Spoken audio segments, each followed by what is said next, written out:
Hello everyone, welcome to the Q&A ahead of Gameweek 8. My name is Az and I'm joined by Hermione Granger, or should I say Sam Bomfield. How are you, Sam? Good, thank you. You're going to have to explain it now though, because everyone's going to be like, why is he calling her Hermione? Well, I learned while I was setting this stream up that as Sam doesn't like to work in silence, she has a Harry Potter film on every day while working, which seems overkill. I'm not going to lie. Can't you just put the radio on? I mean, I could, but I don't know how much of my background they can see, but like, so on the wall in my office, we've got some Harry Potter memorabilia. I've got my Harry Potter cup with me today. Like, I'm a fully signed up member of the Potter fan club. I'm reading 2 different Harry Potter books to my kids at bedtime at the moment. Evie's on the first one, Max is on the 4th one. How does that work then? Have you got to you got to read one and the other one's got to like cover their ears to not hear any spoilers? Is that how it works? I read the little one first while he's reading to himself, and then I leave her and then say goodnight. Okay. And then I toodle across the corridor and I read to him. Okay, wow. Yeah.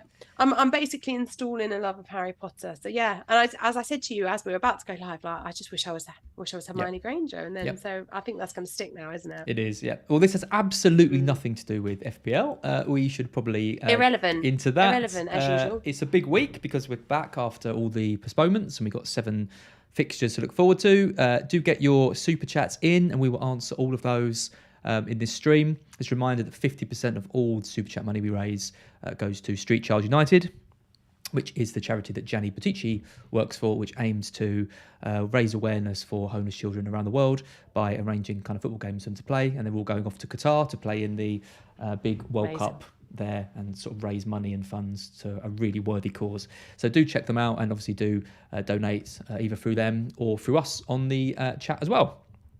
Just before I start taking some questions, just want to shout out to our sponsor for this video as well, which is Spitch.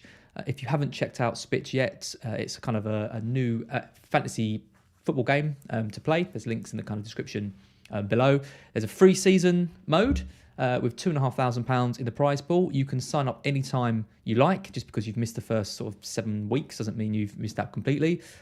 You can sign up, and it's the best 5 lineups between now and the end of the season which count. So loads of time to get some good scores in. If you want to pay a bit of money and play for some more, some bigger prizes, there's a £5 version as well, £50,000 guaranteed in the prize pool. Same again, best 5 lineups count. Do be aware, this is gambling if you're putting your own money in, so 18 plus, gambleaware.co.uk for all the facts about gambling. But the main difference with Spitch and kind of other games is there's quite a few rule tweaks to FPL. There's no captains, for example. Your players score points for loads of different things. You get 200 points for a goal, for example, which is obviously way more than we get in FPL. You get points for shooting, for getting awarded a penalty, for crossing, all that kind of stuff. So it's a really kind of in-depth game where you kind of get rewarded for all the different contributions. And similarly, the negative contributions, you get sort of penalised for fouls, for missing penalties, for being offside, all that kind of stuff. So if you're really into that kind of statistics stuff, then do check out Spitch and you can hopefully win some cash. Right, Sam, let's talk about Game Week 8. We've had some super chats already. Nick Giordano says, would you wildcard this 11?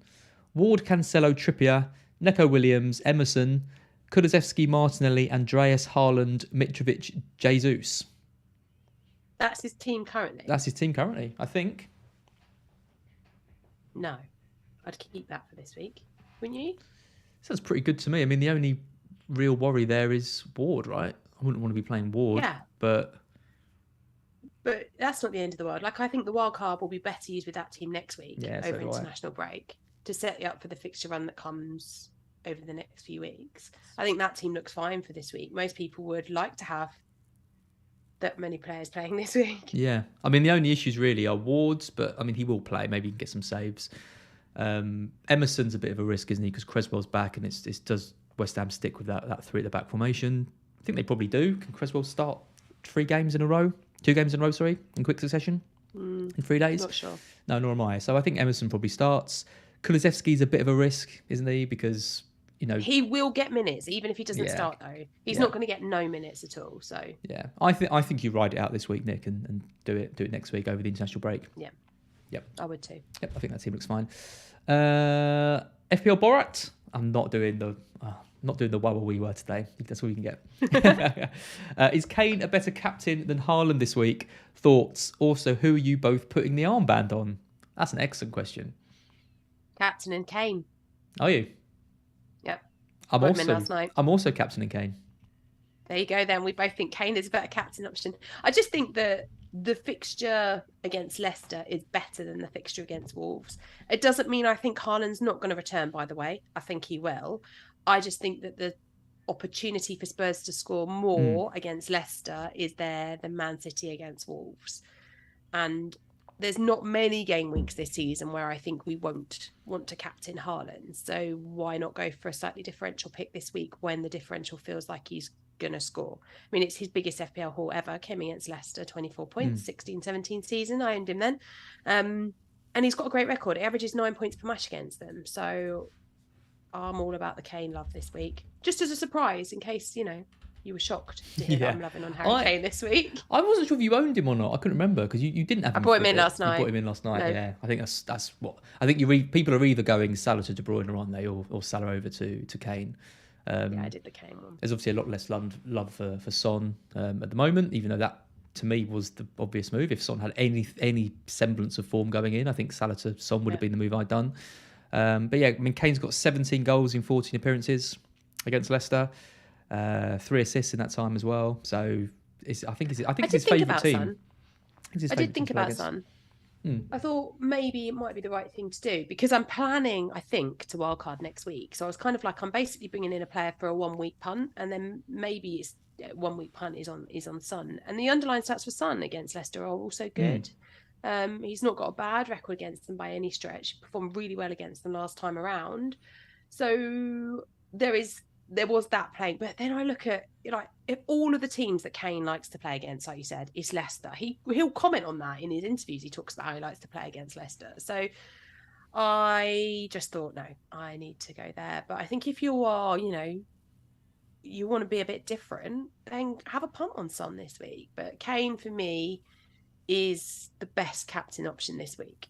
Yeah, I think so. I mean, with Haaland playing, 90 minutes on Wednesday, and then he's got the early fixture. They weren't great either, were they? They weren't great. No, I mean it's City. They can easily turn it around. I think Foden will come back in the team, and he added a lot when he came on. Grealish they were so much better. Yeah, Grealish was really poor. Agree. And but Wolves don't look like a team that are going to get spanked kind of 4 or 5-0, whereas Leicester definitely do. So yeah. I think if you've got both, you go for Kane. Obviously, neither's a bad option. I wouldn't back against Haaland scoring against Wolves, but I think if you've got Kane, you go for that higher ceiling pick. That would be my advice. Excellent. Got loads of super chats. Thank you, everyone. Keep them coming. Thanks, guys. PSV 96. Would you go for Kane and Foden or Isak and KDB on a wild card? Oh, now that's tougher. That's tougher because I do like the Isak pick. I think I would still go for Kane, simply because I think that so Haaland is obviously the main pick at Manchester City, and I think whoever you have alongside him is there to kind of support. We're not seeing the explosive KDB yet, are we? We're seeing like snippets of it, but it's really all about Haaland and who's putting the ball into Haaland.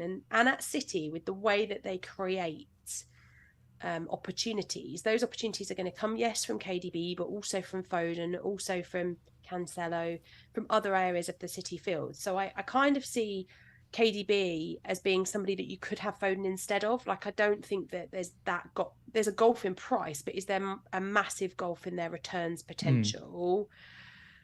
I'm less convinced that there is than I am with maybe looking at Kane and some of the other Spurs assets. So for me, Kane and Foden, I think, will bring more points over those weeks that we've got coming than Isak and KDB will. Yeah, I mean, I've got Kane and Foden, and if you offered me a swap to Isak and KDB, I wouldn't do it. I don't think. Yeah. I mean, Foden is frustrating. He's a very frustrating FPL asset. He always has been. If he is going to take Grealish's position, stuck out on the left, it's probably not ideal. But we know how good he can be, and he does get double-digit returns every now and then. And I think his place in the team is pretty secure. I want to see him over on the right, really. I do too, yeah. But tricky. But with Haaland in the middle, it only takes one cross, goal. There's an assist for Foden. Like, you know, I think he's got just as much chance of getting attacking returns from assists as KDB does. So I just want Kane this week. If I was wildcarding this week, I'd just get Kane and captain him. I think he's the best pick. And I think he will be a good pick longer term as well. Yeah. Like it's not like you're wildcarding Kane in for the Leicester game and then afterwards the fixtures are terrible. The fixtures are nice long term as well. And I think, you know, when we look at, say, game week 12, when we know that Manchester City are going to blank, do you really want to have to bench both KDB and Haaland that week? Like, I feel like it's easier to bench Haaland and Foden, weirdly, because of budget. Like, at least you'll have a good captaincy option in somebody else if you've not spent so much money on City. Yeah, true. Yep. So we're both going Kane and Foden? Yes. Yep. Cool. Salman Akbar, Jesus to Mitrovic this week for a -4. Also, KDB or Bernardo Silva, considering both have almost the same points so far this season. Jesus to Mitrovic for a -4. I wouldn't do that. I don't think you can -4 it. No. I think you can't take out a player that's playing and has a nice fixture as well. Yeah. Like it's Brentford, who aren't exactly solid defensively at the moment. So I don't think you can take it out. I would do it next week. Take out Jesus, because the fixtures for Arsenal after that look difficult. So I would do it next week, take him out and get Mitrovic in. I do appreciate that means missing out on the nice fixture for Mitrovic this week, but I don't think that there's enough difference between Jesus. Like, is there really a -4 difference in the returns that they bring? I'm not convinced there is either. No, I mean, I'm selling Jesus this week, but for free to get Kane. But see, I can understand that. For a -4, I don't think I'm going without Mitrovic this week, because it would be I'd have to take out a player who's playing and for a -4, and that feels not right. Yeah, I wouldn't do that. What about Bernardo Silva? We talked about Foden a bit. What do you think of the Bernardo Silva pick? It's the roulette again, though, isn't it? Like it brings you back into that kind of like roulette of, I don't know. For me, I think I would take a bit more of a punt in that bracket of price and move away from Man City. Now, of course, it depends on what your strategy is and whether you need this player to play this week. But, you know, I'd maybe just take a look at one of the cheaper West Ham options and go with one of them, because they're going to play this week. Nice fixture against a Pickfordless Everton.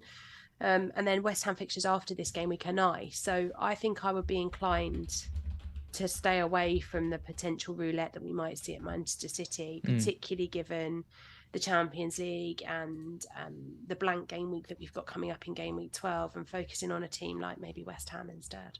Yeah, I mean, did Silva play in the Champions League? Not too sure. I don't think he did he? Because I think it was Mahrez and Grealish. He came on, didn't he? Didn't he came on as part of that? Yeah. As part of the Foden Alvarez triple sub. Was it? That's right. Then? You said to start then against Wolves. And I mean, he should do. Points have been good. But it's the longer term stuff, isn't it? It is. For me, it's how. So yes, I think he probably start this week, but how often would he start? And therefore, is it worth it this week? If you're doing it just for this week only, then yeah, I think it's probably doable if you're wildcarding next week. But if you are thinking, if you're like you and you've already played your wildcard, and therefore the transfer that you're making this week is obviously focusing on game week 8, but is also focused in on being something that works successfully through game weeks 9, 10, 11, 12, up to 16, then maybe it's an avoid on Manchester City at that point for those types of players, and maybe it's a focusing on a different team, like West Ham, like maybe even Leicester. They've been awful, but maybe even Leicester, because fixtures are nicer, and they do always score against Spurs. They're always high-scoring games. They probably will breach the Spurs defence. So Maddison, maybe. I don't hate it. I mean, he's 7 million, Bernardo. I mean, if you haven't got Foden, haven't got De Bruyne, I mean, it does lock you into that spot, which is that third City spot is pretty powerful, isn't it? I mean, you've got, Cancelo, Diaz, De Bruyne, Haaland, Foden. There's lots of players from City that we can consider. But weirdly, I've got Edison as my. And Edison, I think is perfectly fine as well. Yeah, I don't hate it. I mean, I think for 7 million. if you need a 7 million player for this week, there isn't a huge amount of options because you can't go up to the 8 millions like you've just mentioned. Players like Sinistera, Rashford aren't playing. You've probably already got Marcelli. There isn't a huge amount out there. So I'd want Zaha, but Bernardo's maybe a decent just 1 week punt. So I don't hate it. Yeah. Yeah, but I'd rather have, I don't hate it. I'd rather have De Bruyne if that's the question. Next one, Damien Brains, but we've already had that question. He's asking exactly the same question. Kane and Foden or KDB and Isak? Yeah, we've had that. Kane and Foden then. Could have saved your money, Damien. Kane and Foden. Yeah, we answered it like 3 or 4 minutes ago. So yeah, go back and check that. Stephen Gallagher. Hello, my friend. What 6.4 million or less midfielder would you take a punt on? I wanted St. Maximan, but he's probably injured. I'm thinking if I go Gross to Almiron, then I can do Rodrigo to Zaha in 9. 6.4 million or less midfielder punt. I'm just bringing them up. Hang on. Is Paqueta under? Paqueta's 6. He'd probably be the one I punt on. I just got a feeling about him, Don't know why. Don't ask me why. I mean, who really is there? There's Paqueta, there's Gordon, there's Almiron.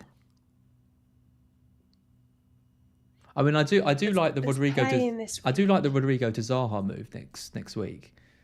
What do you think about Maxwell Cornet? I mean, did he even get an attacking return? Did he even get an attacking return? Oh no, that was wasn't it? Got an assist last night, didn't he, in the Euro Conference? Yeah. How much is Cornet then? Is he cheaper than 5.9? Yeah. But why wouldn't you just get Paqueta? I mean, Cornet's not playing. Well, I think you would get I think you would get Paqueta. Paqueta would be my pick.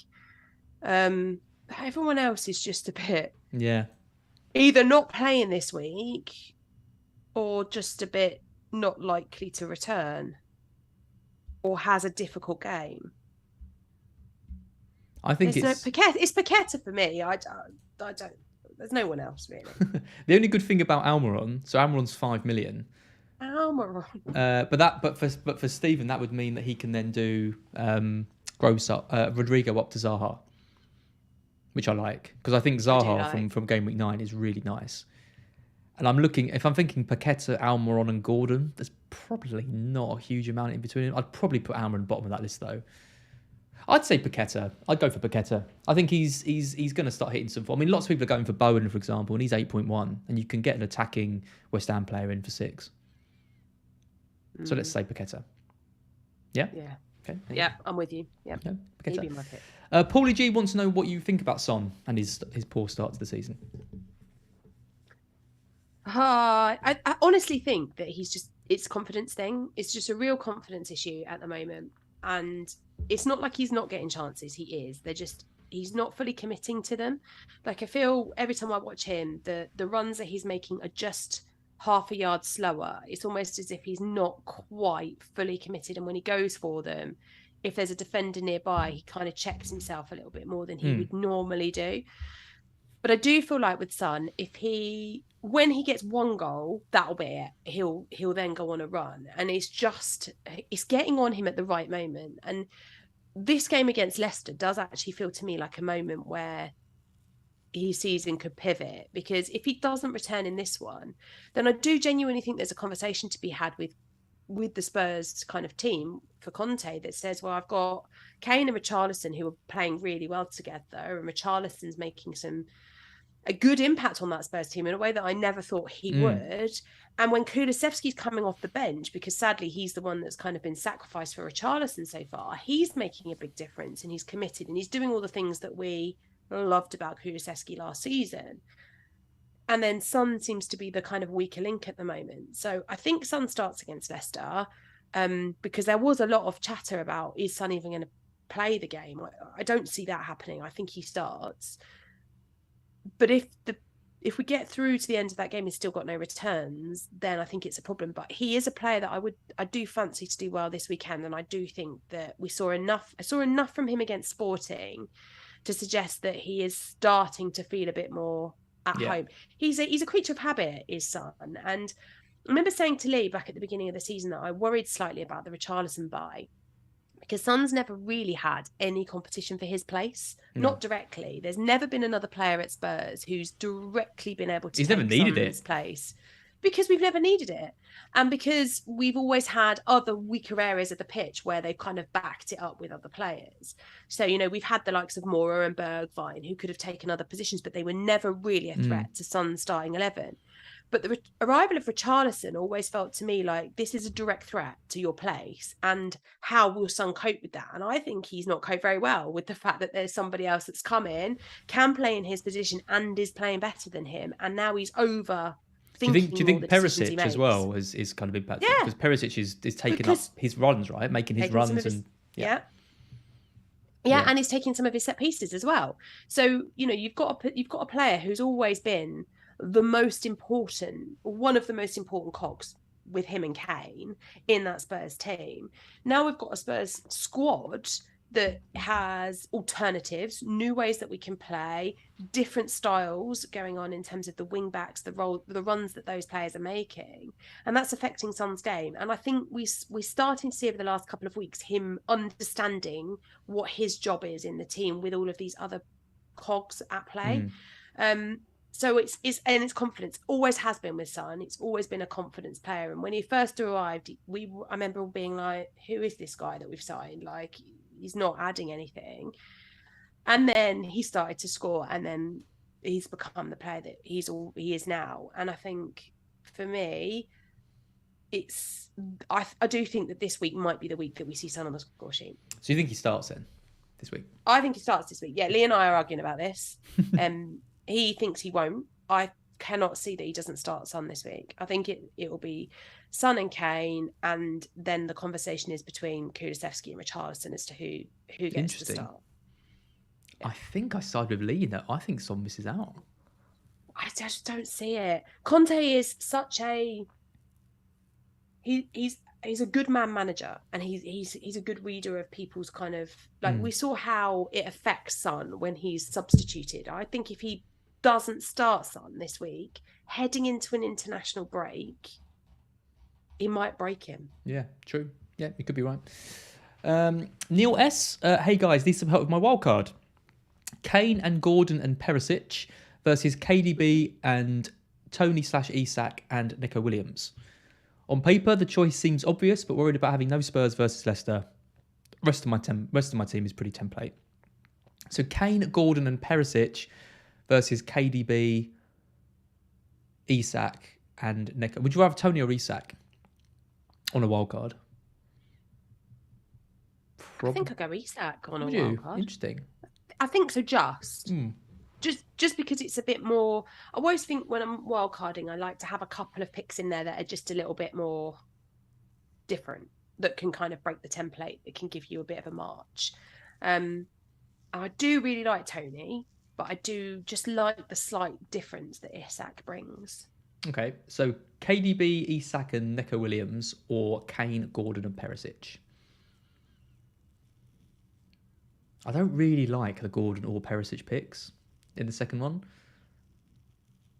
But you don't have... I mean, you could take Perisic down to True. Nico Williams and then upgrade. So you could have Kane with Williams, which I would do. I'd have Kane and Williams. And then I just use that additional money that you're saving from Perisic to upgrade Gordon.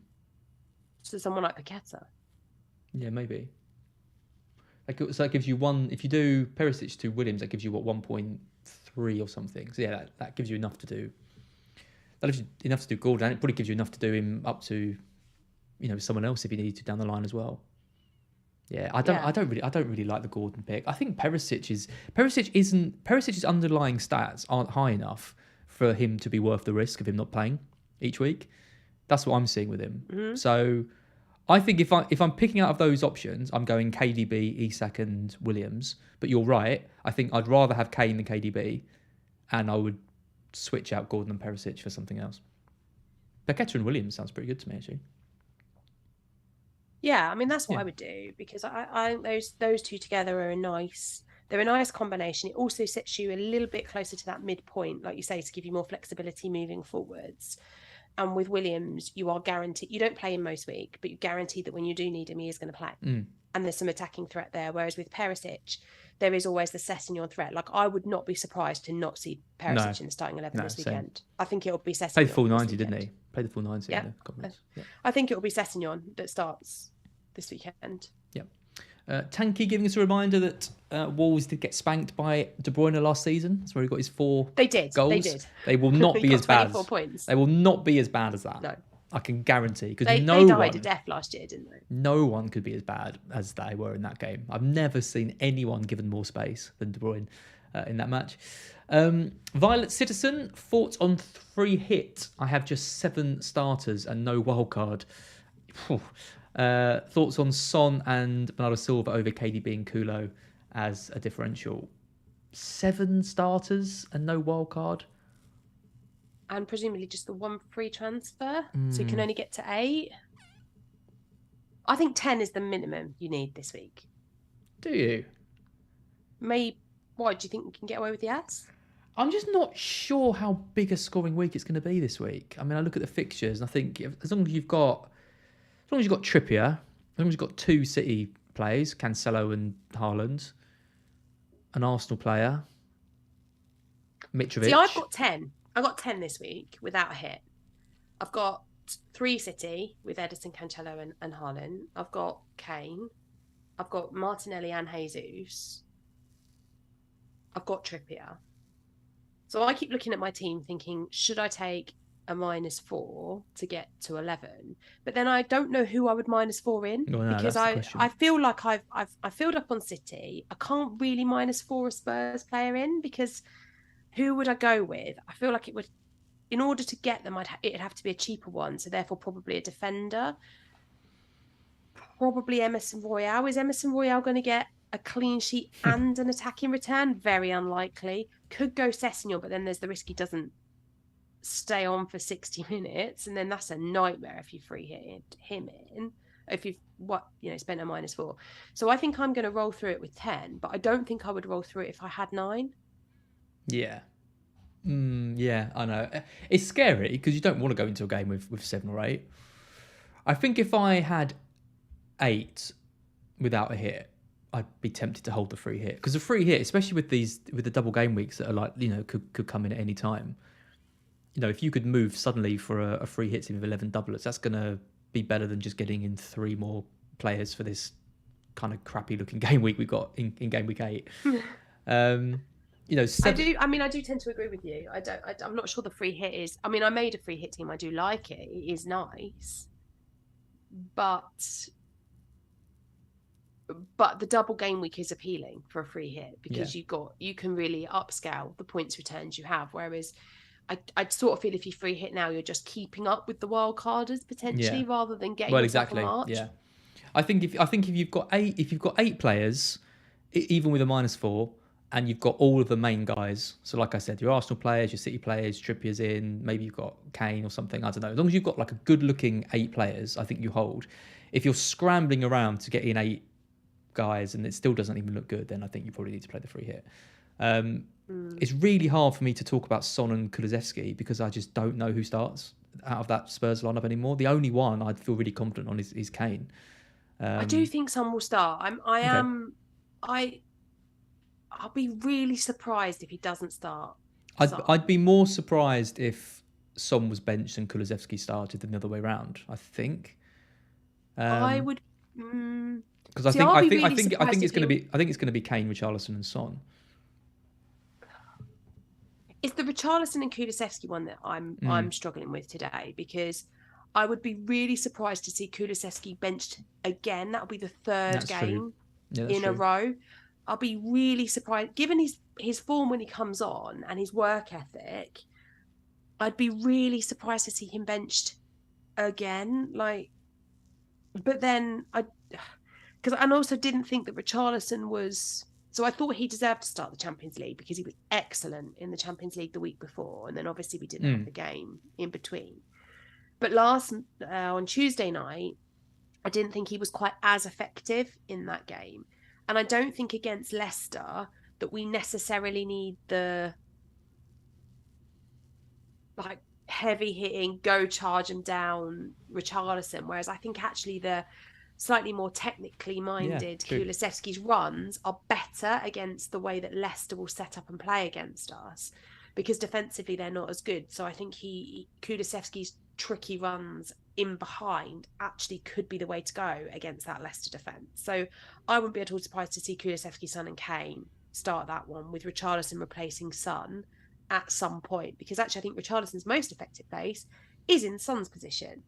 So that's my theory, but I don't know. With that in mind, and quick A or B, Son and Bernardo Silva, A, or KDB and Kulu, B? I don't know. That's really tough because I like... A or B? I would go with KDB because I think you can be more secure with that starting place. Whereas with Kulusevski, you know he's going to come on. Whereas with Bernardo's likely to start. I think KDB. I think KDB and Kulu on a free hit. You've won me rounds. I think you're right. I don't think Kulu misses out 3 games. He's been good. I don't think so. He's played well this season. He doesn't deserve to be missing out this many.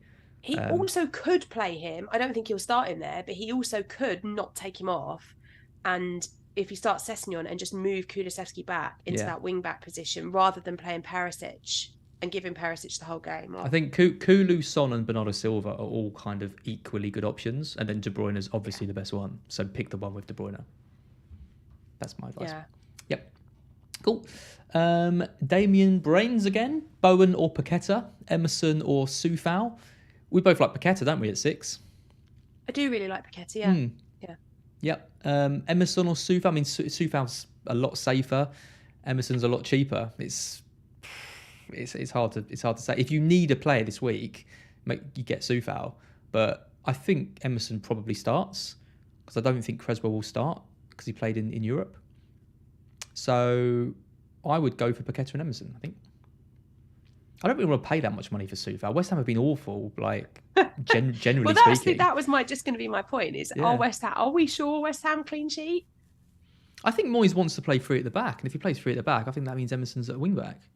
They paid 17 million for him, so you got to think he's going to play at least 4 million. I like Emerson. I mean, I don't really like the West Ham defence generally, but I suppose of the two, he's the better option for some attacking returns, because I don't think there's necessarily going to be that many clean sheets, even against Everton. Yeah. So you're saying Emerson as well? Yeah. Yep. Andre Lungu, your thoughts about Sessegnon as a 1-week punt? I think he starts. So do I. But I'm not sure. Is it a free hit? So this is the thing. So if it's a free hit and there's a bench that can cover it, then I probably would punt on Sessegnon. Having said that, even if he doesn't start, he's going to come on. He's going to start him. I cannot see him not starting Sessegnon in this one. I'll put him in my scout squad, Sessegnon. I think he starts. I think he starts him. I'm not 100%. I'm like 70%. See, I'm a bit higher up than that. I'm not 100%, but I'm probably more in the 80-85%. If I was to write down the team sheet today, I'd have Sessegnon in it. I think he's, Conte knows he can trust him. He's a good alternative. Perisic isn't fully... I don't think he's able yet to play twice in a week. I think he starts Sessegnon. Yeah. So we like him then. So we like him then as a 1-week punt. We do. Yep. Tron Formies being a bit rude. If you could Get rid of him, please, Nuclear Atoms. Not my favourite person. We've had a big super chat from Eddie O'Rourke. Thank you so much. €20, I believe that is. Wow. Amazing. Yeah, really, really nice. Thank you. Thank you. I have Sanchez and Ward. Should I take a -4 for a 1-week keeper? Otherwise, I have 10 outfield playing and will wildcard next week. A -4 for a goalkeeper for 1 week seems unnecessary to me, because you never know. Totally agree. Ward could save a penalty, or he could make 6 saves, or he could do it. And who are you going to get him in? You could get I'm in. Totally with you. You could get Pope, and he could concede to Bournemouth. You never know. I mean, he probably won't, but yeah, I'm totally. I'd rather have Ward in the -4 Sorry, I'd rather I have would. Ward and the +4 than another keeper, I think. Yeah, because I think Ward is going to get 2, a point for saves because Spurs they will take a lot of shots at him. Yep. And a point for playing. He'll lose the other one because we'll probably score enough that he doesn't get 2. So if we work on the assumption that Ward is going to get 2 and you're free hitting next week and you're wildcarding next week, it would be different if you'd already played your wildcard and this was a keeper that was going to be more of a long-term thing. But if it's a keeper that's just for this week, then even Bournemouth have showed lately that they can score. Newcastle haven't been... I know that we were all waxing lyrical about Trippier and Pope because of their performances last week, but they haven't actually been that solid defensively. They have been making mistakes. They have been conceding goals. If you're going to take a -4 for a goalkeeper, you have to be absolutely convinced, without a shadow of a doubt, that there's at least a clean sheet and some save points that come, because they've got to outscore your current goalkeeper by more than 4. And because you've got a playing goalkeeper, I don't think that they will. There's always a slight risk with Ward that Everson comes in, because Ward has been awful lately. But the only one I'd consider it for would be Pope, because I think Pope, I'd be very, very surprised if Newcastle concede in that Bournemouth game. Well, I would too, but do you? How many shots are Bournemouth going to have? So how many? So last week, Pope did really well because he was making save after save after save after save, and the clean sheet stuck. How many opportunities are Bournemouth going to get? That they're not going to get 100, so that he's going to get loads of save points. That will be the way that my brain works on this. So could he get a clean sheet? Yes. But I think his max return this week is probably 7. I don't see him getting more than 1 save point. And I would expect Newcastle to be good going forward, and therefore I would expect the bonus points to be with those players. So if we're saying that Pope's ceiling is around the 7 this week-ish, then Ward's got to get... I mean, he's got to have a stinker, hasn't he? which he is capable of to doing. Be fair. Yeah, I wouldn't do it. I just think if you were going to do it and you had the money and you really wanted to get rid of Ward, I don't think going for Pope is a bad option, because I doubt you're gonna get a few points back on that. I'd imagine, even if it was 2, but you might still be down if Ward gets 3. But I wouldn't do it. No, I'd just leave Ward and roll with it. We've got 2 more super chats to do, and then we will call it for the day.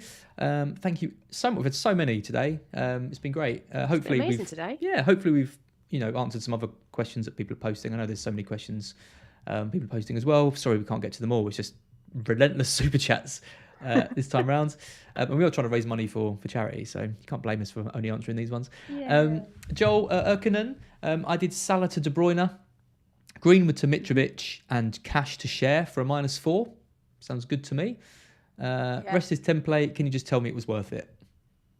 I think it was worth it. Sounds great. A -4, and you've taken out 3 non-playing players and brought in 3 playing players. KDB, Mitrovic, and Share as well. Yeah. 3 players that look like they got good points return potential this week. Yeah, I like it, Joel. Yeah, it's worth it. Yep, sounds good. The Share pick's interesting.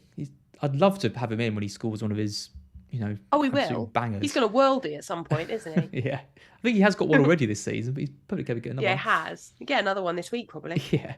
And our final question is from Faisy Erkin. Postponing my wildcard to game week 12 and having 11 players with fixtures, which is better? A, play Jesus. B, Jesus to Kane and captain him for a -4. Or Stansfield to Mitrovic and bench Neco Williams for a -4. Would you do Jesus to Kane and captain him for a -4?